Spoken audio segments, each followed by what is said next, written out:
नमस्कार दोस्तों। कहते हैं पैसा हो तो क्या कुछ नहीं किया जा सकता, सिर्फ एक काम को छोड़कर। अगर 500 किलोमीटर दूर जाना हो तो पैसे कितने भी खर्च कर लो, वो दूरी तय करनी ही होगी। पैसे से उस दूरी को कम नहीं किया जा सकता। बाकी पैसे से ऑलमोस्ट हर चीज़ खरीदी जा सकती है, सारे काम किए जा सकते हैं। सूरज पांचोली अभी पिछले महीने ही जिया खान के केस से बाइज्जत बरी हुआ है और अब सूरज पांचोली का घमंड भी इतना ज़्यादा बढ़ चुका है कि उल्टा जिया खान की मौत के लिए उसकी मां को ही जिम्मेदार बता रहा है और उन्हें अरेस्ट करने को भी बोल रहा है। सूरज ने अभी एक इंटरव्यू दिया जिसमें उसने सारे इल्ज़ाम जिया की मां पर लगाए। सूरज ने कहा कि वो जिया से प्यार करता था। जिया डिप्रेशन की मरीज थी, उसकी मां ने उसका इलाज नहीं कराया और यही उसकी मौत की वजह बनी। इसने आगे कहा कि जिया अपने घर में अकेली अर्निंग करने वाली पर्सन थी, लेकिन वो इतना काम नहीं करना चाहती थी। उसे प्यार और इलाज की सख्त जरूरत थी, लेकिन उसकी मां ने उसकी बीमारी पर ध्यान नहीं दिया और उसकी बीमारी बढ़ती चली गई। इसके अलावा सूरज ने दावा किया कि जिया के पास से सुसाइड लेटर जो मिला था वो जिया ने खुद नहीं लिखा, बल्कि उसकी मां ने लिखा था उसकी मौत के बाद, जिया की मौत के बाद। और ये बात कोर्ट में भी साबित हो गई थी, वो सुसाइड लेटर फर्जी था। सूरज ने इंटरव्यू में साफ साफ बोला कि जिया की मौत जो हुई थी उसमें उसकी मां की पूरी तरह से जिम्मेदारी थी और उसके लिए उसकी मां को सजा मिलनी चाहिए। लेकिन सूरज ने उस सीसीटीवी फुटेज के बारे में कुछ नहीं कहा जो जिया की मौत वाली रात की सीसीटीवी फुटेज थी। और मौत के बाद वो सीसीटीवी फुटेज सोशल मीडिया पर बहुत ज़्यादा वायरल हुई थी, जिसमें आदित्य पांचोली जैसा आदमी सीसीटीवी में आता जाता दिख रहा था। क्या वो फुटेज आदित्य पांचोली की थी? उस फुटेज पर कोर्ट ने कभी कोई कमेंट नहीं किया, ना सीबीआई ने जिक्र किया।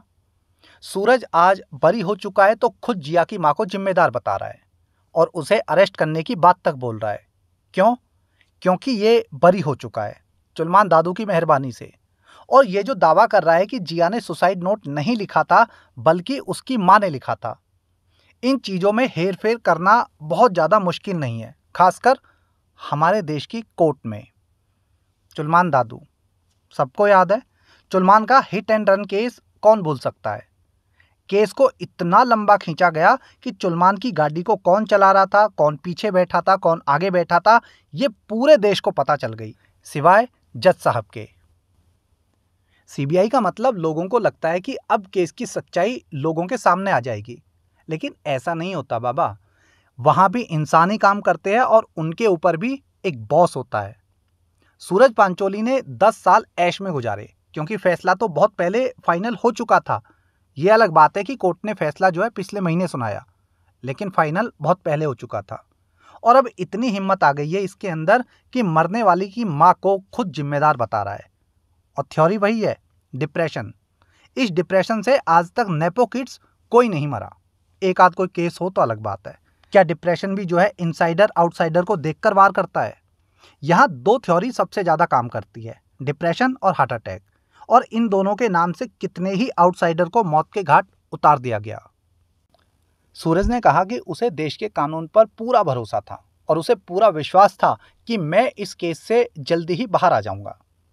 सूरज का यह कहना कि उसे देश के कानून पर भरोसा था, ये भरोसा उसे ये जो कॉन्फिडेंस था कानून पर नहीं था बल्कि खुद की दौलत पर था। जब जब कोई पैसे वाला, कोई अमीर इंसान क्राइम करता है और कानून पर भरोसे की बात करता है, समझ जाना बिना देर लगाए कि अगले ने न्याय तंत्र की तशरीफ में नोटों की गड्डियां घुसा दी है। कोई गरीब आदमी ये कभी नहीं कह पाता कि उसे कानून पर इतना ज्यादा भरोसा है। कोई कमजोर ये बात कभी भी इतने विश्वास के साथ नहीं कह पाता। क्यों? क्योंकि वो जानता है कि पैसा और पावर का जो कॉन्फिडेंस क्यों? क्योंकि वो जानता है कि पैसे और पावर का जो कॉम्बिनेशन है वो इतना तगड़ा होता है कि एक्सीडेंट कार से होता है और कोर्ट में साबित होता है कि एक्सीडेंट ट्रक से हुआ है। यह है पैसे की पावर। एक गोली आसमान की तरफ चलाई जाती है, हिरन उछलता है, गोली को पकड़ता है और उस गोली को अपने पेट में घुसा के मर जाता है। यह पैसे की पावर है। जिया खान के साथ में सूरज की ज्यादती खुद जिया ने अपने आखिरी नोट में बहुत अच्छे से और साफ साफ लिखी, लेकिन उस नोट को बताया जा रहा है कि ये जिया की मां ने लिखा, ना कि जिया ने। फिर तो ये क्राइम हुआ, क्योंकि जिया की मां ने एक आदमी को, एक भोले भाले इंसान को फंसाने की साजिश रची। और इस क्राइम के लिए कोर्ट ने जिया की मां से सवाल क्यों नहीं किया, ये भी एक बहुत बड़ा सवाल है। बिना सजा दिए क्यों छोड़ दिया, ये उससे भी बड़ा सवाल है। इसलिए कि उनकी बेटी ने आत्महत्या कर ली तो माफ कर दिया। क्या ऐसा हो सकता है? लेकिन कोर्ट कब से इमोशन पर चलने लगा, ये तो पूरा फैसला ही फिर गलत हो जाता है। आखिर अगर कोर्ट को ये पता था कि जिया की मां ने वो सुसाइड नोट लिखा था तो इनको सजा क्यों नहीं हुई? ये पूरा फैसला फिक्सिंग पर था और 5-7 साल पहले ही फिक्स हो चुका था। केस को इतना लंबा खींचा गया ताकि जब फैसला आए तो सब कुछ शांत हो चुका हो।